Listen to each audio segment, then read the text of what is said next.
Hello and welcome to Funding with Trust, the podcast for people looking to make more impact in international development.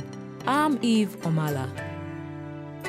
Did you know that in Uganda, only 53% of residents reside within a 1-hour walking distance of the nearest health center? In this episode, we'll be hearing from Pauline Picho, the Executive Director of NAMA Wellness Center. NAMA is an organization tackling this challenge by building robust community health systems in remote communities in Uganda. I caught up with Pauline for a chat at their hospital in Mukono District in Uganda, and we later visited a remote village to see their community health workers in action. I was blown away by how much they do with so little. It was evident that they play a critical role in bridging healthcare gaps in communities where access to formal healthcare facilities remains limited. Let's jump in. So I'm trying to understand, you've made 10 years and you've only raised just over $500,000 US. So I'm trying to understand, with the work you do and the impact that you have created, why has it taken this long for you to even, just raise $500,000? Yeah, so I would say it's the connections for me. If you have people who are really exposed and have connections with some of these donors, then it becomes much more easier to have someone else come in. Because I believe for a donor to fund you, you have to be introduced to them by someone they know, someone they feel comfortable with, someone they've worked with. And that is something that I think we've not had in a very long time. We just started getting these connections when we got into partnership with Community Health Impact Coalition and designed our community health program based on their 8 guiding principles. And that's when people began to hear about us. And that's how they picked interest and started introducing us to potential funders. And that's how we have reached where we are right now. And does the funding you receive, does it vary between the funders who have seen your work versus the funders who have not yet seen your work? It's basically funders who have seen our work. There is no way a funder is going to give you money when they have not seen your work, I think. Because most of the funders we have, they have seen our work. We've spent time trying to talk to them, you spend a lot of time really. I'm sorry to say, but it's PFE that funded us so fast, for sure, we couldn't believe that we could get the fund within that short time. Most times you have to write, you have to go in on Zoom calls, you have to have someone, read through your documents and all that. So most times it takes a lot of time before someone really comes up and says, okay, fine, we are going to fund your work. Yeah. Okay, and maybe very briefly, what do you do? What does NAWEC do? So NAMA Wellness Community Center was established in 2014. It started as a community-based organization and then moved into a non-governmental organization and expanded scope of services to address the health needs of the population in Mukono District.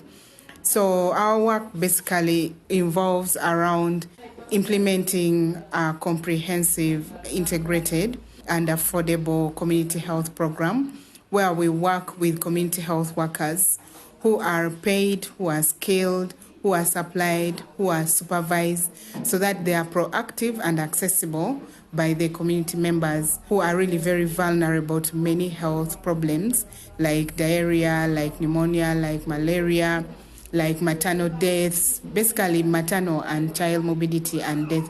So we've seen that the community health workers, if well trained and supported, can really go out there and serve a great number of our community, hence bridging the gap between the community and the health facility. And before NAMA, what happened in the community? How were they accessing quality health care? Yeah, so before actually NAMA Wellness was established, there was a thorough assessment of NAMA sub-county that showed that there was limited access to basic and quality primary health care services. There was limited access to education, and the socioeconomic status of the population was really very low. And that's how we came up as an organization and decided to really help the community access health care using the model that we are using right now. And we started as a health center too, that was offering basically primary health care services from 8 to 5 and also conducting community outreaches to the rural parts of the districts. But then along the way, we expanded our scope of services to this comprehensive, integrated and affordable community health program, which puts community health workers at the forefront of the health needs of the community. And how many patients per day, roughly? So on a daily, we see about 1,500 patients at our health center, which is now a health center 3.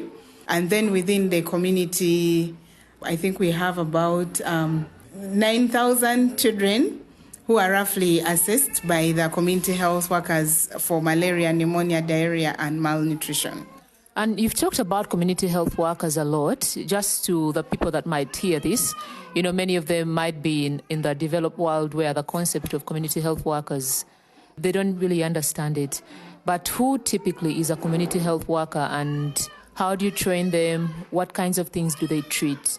Yeah, so I would define a community health worker as this individual who is identified by the community itself, someone who lives within that community, someone who is accessible by the community, someone who is approachable, someone who is trainable to be able to meet the health needs of their community. So the community health workers that we work with are from the government pool of community health workers who were really recruited in 2001. But then that time they were basically recruited to do health campaigns, mobilization in the community. We realized that if these community health workers go beyond merely recruiting or mobilizing the community for health campaigns by going into this household, looking for women who are pregnant and referring them for antenatal care services, looking for women who are in labor and referring them to hospital for hospital deliveries, looking for children who are malnourished and assessing them for malnutrition and ensuring that they get nutrition supplements, looking for children who have malaria by doing MRDTs, by treating them for pneumonia. Sorry, what's MRDT? Malaria rapid tests. Yeah, taking them through that test for malaria. And then if she finds that this child is actually having malaria, then she goes ahead and treats them. So that's what we call the community health worker. We've done this with our community health worker using the CHIC 8 principles, which is the Community Health Impact Coalition 8 principles, which requires a community health worker program designed on principles of accreditation, of accessibility, of proactiveness, of continuously trained, of being supported and dedicated and paid and part of a health system. Then the community health workers can actually do a lot within the community in terms of addressing the health needs of our community members, especially the children and the women who are the most vulnerable in last mile population. One thing you'd mentioned that I just wanted to ask you about more is the number of women that are currently delivering in a health facility versus when you started. I think you mentioned 95% right now. Could you speak more to that and what the baseline was? Yeah, so the baseline for our institutional delivery at that time when we started the community health workers program was 88%. But then when we brought in these community health workers who go door to door looking for these expectant women, we've seen there is a rise in the deliveries that are done at the health facilities, and that is up to 95%. Initially, the women could deliver from home, deliver on the way to the hospital, are delivered by unskilled traditional birth attendants. But now the community health workers, with creating awareness, mobilizing the community, they're able to know which woman is pregnant, they're able to start them on antenatal visits early, they're able to follow them up when they're in labor, they're able to really ensure that they are referred to the health facility for institutional delivery. And that's how we get the 95%. And talk about the clever model on how you engage the traditional birth attendants to refer women to hospitals. Yeah, so we also realized before we started this community health program that most of the women were actually going to traditional birth attendants. And these traditional birth attendants are actually within the community. So they just walk to the traditional birth attendant, gives them herbs when they are pregnant, and then when they go into labor, they go to this traditional birth attendant, and the traditional birth attendant delivers their baby. This is really unskilled procedure of delivery. That's why we encourage them to come to the hospitals or to the health facilities for professional or skilled birth attendants. So what we decided to do then is to pay the traditional birth attendant. We went out, did an assessment, and realized that actually, on average, a traditional birth attendant is paid about 50,000 Uganda shillings for delivery. That's about $2 for her to deliver this expectant mother. So we told the traditional birth attendant, so we shall work with you. Every mother you bring to Nama Wellness Community Center, we shall give you about $3 for that mother that you've brought to the health facility, and then we shall pick it up from there. So we have women who are brought to the health facility by these traditional birth attendants, as opposed to them delivering them at home, which has promoted death of women and children during childbirth. We now head to Katogo village, one of the remote villages where NAMA works. I'll be seeing community health workers in action who have been trained to treat malaria, which is rampant in the area. They have also been trained to treat malnutrition and train households on better hygiene practices. Okay, so we've driven about 8 kilometers into a rural village, dirt road, really dusty, and this is where some of your community health workers are working. Yeah. So as we drove, it was very hard, of course, to see a health facility, a health center in the vicinity. And one would wonder, why hasn't the government done much? Or isn't that the government's job? Are you replacing the government in this work that you're doing? So, yeah, what I'm trying to understand is the government supporting you? Do you see them coming to take over this work in the future? Or will you be the ones to continue to deliver the healthcare services in these villages? So for sustainability purposes, we are collaborating and working together with the government to support us, to ensure that we are able to implement these interventions in these areas. We believe that with their support, we are safe as service providers in these communities. There are also policies and guidelines that we use for training and supporting community health workers that are actually developed and designed by the government.